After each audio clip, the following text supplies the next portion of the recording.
প্রায় 50% ভোটারকে এই নির্বাচনের বাইরে রাখছেন। যে কথাটি নিয়ে পশ্চিমা বিভিন্ন দেশ থেকে আপত্তি এসছে, পার্শ্ববর্তী ভারতের থেকে আপত্তি এসছে, এমনকি যারা গণতান্ত্রিক দেশ, যাদের সাথে বাংলাদেশের তেমন একটা ওঠা বসা নেই, সেই দেশগুলোও বলছে যে নির্বাচন যদি হতে হয় সেটা ইনক্লুসিভ হতে হবে। মঞ্জু ভাই, আপনি সবসময়ই বলে আসছেন যে এই নির্বাচন হবে না, 12ই ফেব্রুয়ারি নির্বাচন হবে না। আপনার বিবেচনায় কি যে নির্বাচন দেখতে পাচ্ছেন নাকি এখনো আপনি ওই সিদ্ধান্তে আছেন? যদি ওই সিদ্ধান্ত থাকেন তাহলে স্থগিত হওয়ার কি কি পরিকল্পনা, কি কি প্রক্রিয়া বাকি আছে? ধন্যবাদ।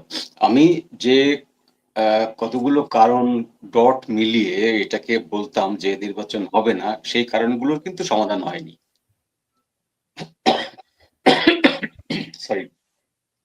সুতরাং আমি আমার আগের কথাতেই অটল আছি এখনো যে নির্বাচন হবে না, নির্বাচন পেছাতে হবে।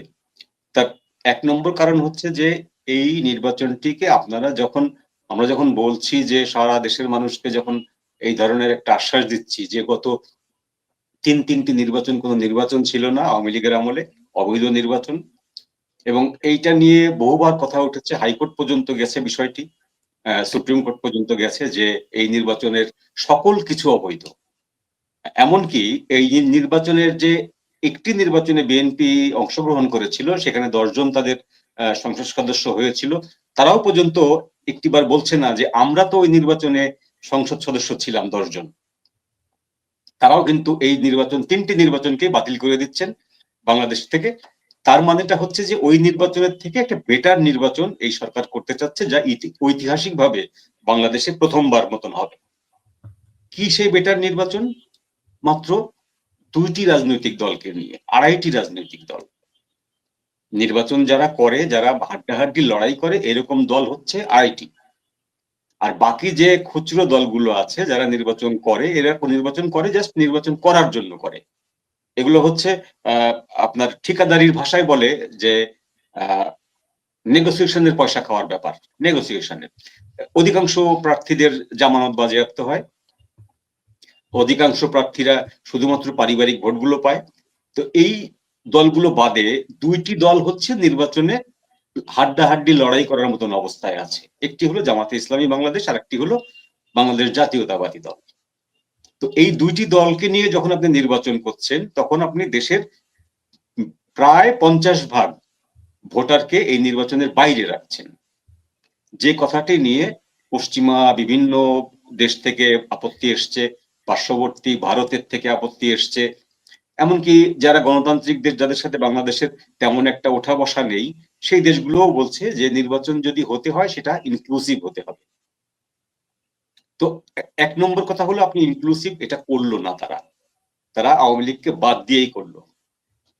পৃথিবীতে এমন ইতিহাস নেই যে কোনো একটি দলকে আপনার আন্দোলনের মাধ্যমে বা এনার্জি সৃষ্টি করে তাকে ক্ষমতাচ্যুত করার পরে সেই দলটিকে নিষিদ্ধ করা হয় এবং সেই দলটিকে নির্বাচনে অযোগ্য ঘোষণা করা হয়। এরকম ঘটনা নেই। হতে পারে সেই দলটি যদি অপরাধ করে থাকে, সেই দলটির শীর্ষ নেতাদের বা অপরাধীদের আইনের আওতায় আনা হতে পারে, তাদের জি। বিচার হতে পারে, শাস্তি হতে পারে। মঞ্জু ভাই, আমি যেটা জানতে চাচ্ছি যে ধরেন যদি নির্বাচন স্থগিত করা হয়, এই নির্বাচন স্থগিতের কি কি আলামত দেখা যাচ্ছে? আচ্ছা, এই জায়গাটায় আসছি আমি। নাম্বার 1 বললাম, নাম্বার 2 হচ্ছে যে ইতিমধ্যে এমন আলামত স্পষ্ট হচ্ছে যে একটি দল জেতার জন্য যত রকম ফন্দি ফিকির আছে সবগুলো তারা সম্পন্ন করেছে। তার ভিতরে সবচেয়ে বড় ফন্দি ফিকির হচ্ছে যে পশ্চিমা ২ পরাশক্তিকে তারা আয়ত্তে এনেছে, তাদেরকে দিয়ে তারা তাদের সমর্থন আদায় করেছে এবং তারা প্রকাশ্যে বলছে ওই দলটিকে আমরা ক্ষমতায় দেখতে চাই।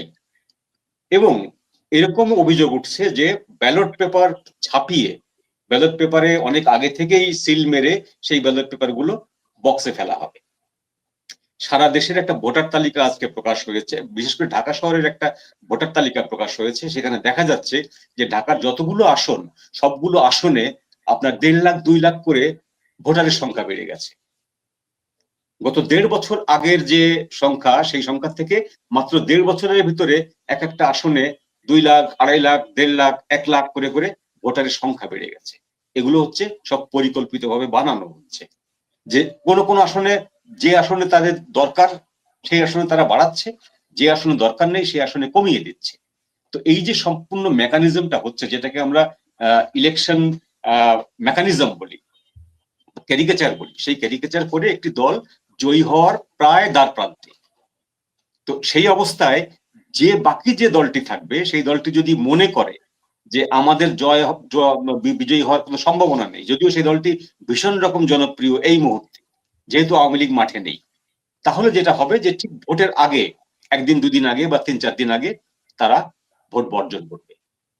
তারা যখন দেখবে তাদের বিজয়ী হওয়ার কোনো সম্ভাবনা নেই, তারা বর্জন করবে। তারা যদি বর্জন করে তাহলে তো নির্বাচন পেছালো, আর যদি বর্জন না করে তাহলে এমন একটা এনার্কি সৃষ্টি হবে 4-5 দিন আগে, 3-4 দিন আগে, যে এনার্কির ফলে নির্বাচন কমিশন বলতে বাধ্য হবে এই নির্বাচন এই সময় করা আমাদের পক্ষে সম্ভব নয়। হুম। কিন্তু এর মধ্যে তো আন্তর্জাতিক অঙ্গনেও অনেকগুলো ঘটনা ঘটে যাচ্ছে। আপনি জানেন যে জয়শঙ্কর এসেছেন ওয়াশিংটনে এবং জয়শঙ্করের সঙ্গে একটি বাণিজ্য চুক্তির কথা রয়েছে আমেরিকার, এবং এইটার উপরে মানে এই বৈঠকে জয়শঙ্করের সঙ্গে আমেরিকার সেক্রেটারি অব স্টেটের বৈঠকে বাংলাদেশের বিষয়ে বেশ কিছু আলোচনা হতে পারে। এই বিষয়ে কি আমাদেরকে কিছু আপডেট দিতে পারেন কিনা, কিছু জানাতে পারেন কিনা, বা এর সঙ্গে নির্বাচনের স্থগিতের কোনো সম্পর্ক আছে কিনা? উম আছে। আমরা সেটা নিশ্চিতভাবে বলতে পারি না, তবে অনুমান করা যায় যে বাংলাদেশের প্রসঙ্গটা উঠবে। যে বাংলাদেশের প্রসঙ্গটা আমেরিকার সাথে ভারতের কথা চালাচালির ভেতরে একসময় স্থগিত হয়ে গিয়েছিল, উঠতো না। সেটি হলো ট্যারিফ যখন খুব হাই রেঞ্জে চার্জ করা হলো সেই সময়। তো এরপরে যখন তারা ইউরোপীয় ইউনিয়নের সঙ্গে যখন তারা একটা বিশাল একটা চুক্তি করে ফেললো, একটা ডিল করে ফেললো, এফটিআর করে ফেললো, এরপরে যখন তারা রাশিয়ার সঙ্গে ডিল করলো, এর পরপরেই আমেরিকার সরকারের কানে পানি গেল যে ভারতের সঙ্গে সম্পর্কটাকে স্বাভাবিক করে নিয়ে আসতে হবে। তো ট্রাম্পের একটি ফোন মোদি সাহেবের কাছে আসলো এবং সেই ফোনের পরপর শোনা গেল যে 50% থেকে কমে ট্যারিফ হয়ে গেছে ভারতের 18%। তার মানে হচ্ছে বরফ গলা শুরু করেছে। এই বরফ গলা শুরু করার পর জয়শঙ্কর সাহেব যদি ওখানে বলে যে বাংলাদেশ প্রসঙ্গে আমাদের একটা নিজস্ব ভাবনা আছে, সেই ভাবনাটায় আপনাদের কোনো মতামত থাকলে মতামত দিতে পারেন, কিন্তু আপনাদের কোনো হস্তক্ষেপ আমরা কামনা করি না। তো এই বক্তব্যটা যদি ভারতের পক্ষ থেকে যায় তাহলে আমার ধারণা সেই বক্তব্যটা মার্কিন যুক্তরাষ্ট্র মেনে নেবে, যে বাংলাদেশ বিষয়ে ভারত যদি কোনো সিদ্ধান্ত নেয় ইনক্লুসিভ নির্বাচন করার ব্যাপারে বা বাংলাদেশের সাথে সম্পর্কের ব্যাপারে, সেই ক্ষেত্রে মার্কিন যুক্তরাষ্ট্র সরাসরি হস্তক্ষেপ করবে না, এরকম একটি ধারণা কিন্তু প্রচলিত হচ্ছে। সেই হিসাবে বলা যায় জয়শঙ্করের এই সফর শেষে এমনও ঘটনা ঘটতে পারে যে মার্কিন যুক্তরাষ্ট্রের পক্ষ থেকে, ভারতের পক্ষ থেকে এবং গ্রেট ব্রিটেনের পক্ষ থেকে সব জায়গা থেকেই সরকারের উপর একটা চাপ আসতে পারে যে হয় ইনক্লুসিভ নির্বাচন করতে হবে আপনাদেরকে, অথবা এই নির্বাচনের তারিখ পেছাতে হবে। হুম। কিন্তু আপনি বলছেন আন্তর্জাতিক অঙ্গন থেকে একটা চাপের কথা।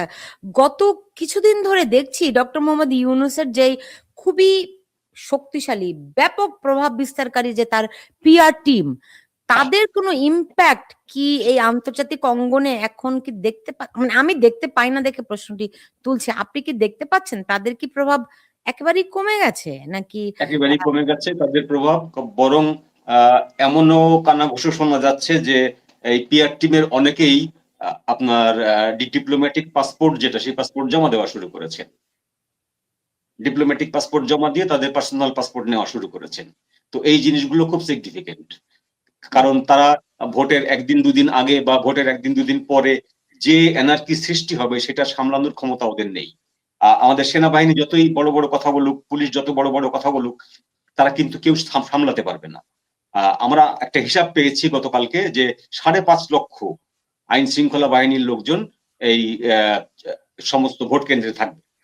তো এই ভোট কেন্দ্রে থাকলেও সেখানে আরেকটি বিষয় থাকবে, সেই বিষয়টি হচ্ছে খুবই যেটা আপনার গুরুত্বপূর্ণ এবং খুব ভীতিকর।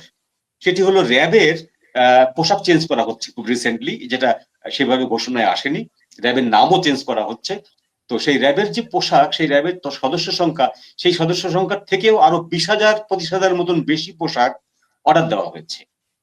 তো এই পোশাকগুলো পরে যদি কোনো বিশেষ দলের লোকজন আইন শৃঙ্খলা বাহিনীর লোক হিসাবে ভোট কেন্দ্রের ভিতরে ঢুকে যেতে পারে, বা সেখানে দাঁড়াতে পারে, তাহলে আপনি বুঝতে পারছেন যে ভোট কেন্দ্রের অবস্থাটা কি দাঁড়াবে। সেটা তখন পুলিশের পক্ষে বা সেনাবাহিনীর পক্ষে সামলানো সম্ভব হবে না। তো এই জিনিসটা আইন শৃঙ্খলা বাহিনী থেকে শুরু করে প্রত্যেকটা সংশ্লিষ্ট বিভাগ তারা কিন্তু মোটামুটি বুঝতে পারছে যে সামথিং কিছু একটা ঘটতে যাচ্ছে 12 তারিখে বা তার আগে। হুম। আ কিছু একটা ঘটতে যাচ্ছে এটা তো আমরা অনেকদিন ধরেই শুনছি। ফলে কি ঘটতে যাচ্ছে কারণ কিছু খুব দৃশ্যমান হয় না। কিন্তু আমি গত ২ দিন ধরে ক্যান্টনমেন্টের ভেতরে কিছু খবর পাচ্ছি। আমি মানে খবর নাকি এগুলো আসলেই এগুলোর ভিত্তি আছে আমি ঠিক জানি না। তো সেনাবাহিনীর ভূমিকাটা কি হচ্ছে? সেনাবাহিনীর খুব আপনি এককভাবে সেনাবাহিনীর ভূমিকা এখানে দেখতে পাবেন না। সেনাবাহিনীর ভেতরে বিভিন্ন রকম ভূমিকা হচ্ছে এখন। সেনাবাহিনী এককভাবে একটি সিদ্ধান্তে অটল হয়ে আছেন এরকম মনে হওয়ার কোনো কারণ নেই। এরকম যদি হতো তাহলে সেনাপ্রধান এই বারবার করে এই বিবৃতি দিতেন না যে আমরা যেকোনো মূল্যে আইন শৃঙ্খলা পরিস্থিতি রক্ষা করব। যেকোনো মূল্যে আইন শৃঙ্খলা পরিস্থিতি সেনাবাহিনী রক্ষা করতে যে পারেনি গত ১.৫ বছরে তার ঘুরি ঘুরি প্রমাণ পাওয়া গেছে। পত্র-পত্রিকার মাধ্যমেই আমরা জানি, পাওয়া গেছে। এখানে আরেকটি বিষয় যেটি বলা হয়নি আমার, সেই বিষয়টি বলি। সেটি হলো যে নির্বাচনের পরে যেটা ঘটনা ঘটবে, সেই ঘটনাটা মোটামুটি আমরা সবাই জানি। যে দলই জয়ী হোক না কেন সে কিন্তু ক্ষমতায় বসতে পারবে না। সেই দলকে জুলাই সনদের শর্ত অনুযায়ী জাতীয় গণপরিষদ এরকম একটি পরিষদের অন্তর্ভুক্ত হয়ে থাকতে হবে। তারা সংসদ সদস্য হয়ে থাকবেন, কিন্তু তারা কেউ পার্লামেন্ট হাউসে বসতে পারবেন না, সংসদ ভবনে বসতে পারবেন না। তাদের শপথ নেওয়াটা ওইভাবে হবে না। কে শপথ পড়াবে এখন পর্যন্ত নিশ্চিত না, যেহেতু স্পিকার নাই, এবং স্পিকারের দায়িত্ব পালন করার কথা হচ্ছে আইন উপদেষ্টার। আমরা সেই প্রথম দিকে জেনেছিলাম ২৪ সালে যে স্পিকারের দায়িত্ব আইন উপদেষ্টাই পালন করবেন। এখন আইন উপদেষ্টার কাছে যদি আপনি শপথ নেন সেটি বৈধ হবে কিনা সে ব্যাপারে হাইকোর্টের কোনো মতামত এখন পর্যন্ত আসেনি। আর যদি আপনি গণপরিষদ হিসাবে টিকে থাকেন, আপনি যদি ২৮০ দিন আপনাকে যদি ক্ষমতাবিহীন ভাবে রাখা হয়, ওই ২৮০ দিনের ভিতরে ডক্টর ইউনূস কি করবেন আপনি জানেন না। তাহলে যে দলটি জয়ী হতে চাচ্ছে, আমি একেবারে নাম ধরে যদি বলি যে বিএনপি যদি মনে করে যে জয়ী হলেই তারা সরকার গঠন করবে, তা তারা পারবে না। এই ব্যাপারটি যখন তারা বুঝতে পেরে গেছে, তখন তারাও এই নির্বাচনের ব্যাপারে অতটা আগ্রহ দেখাবে বলে আমার মনে হচ্ছে না।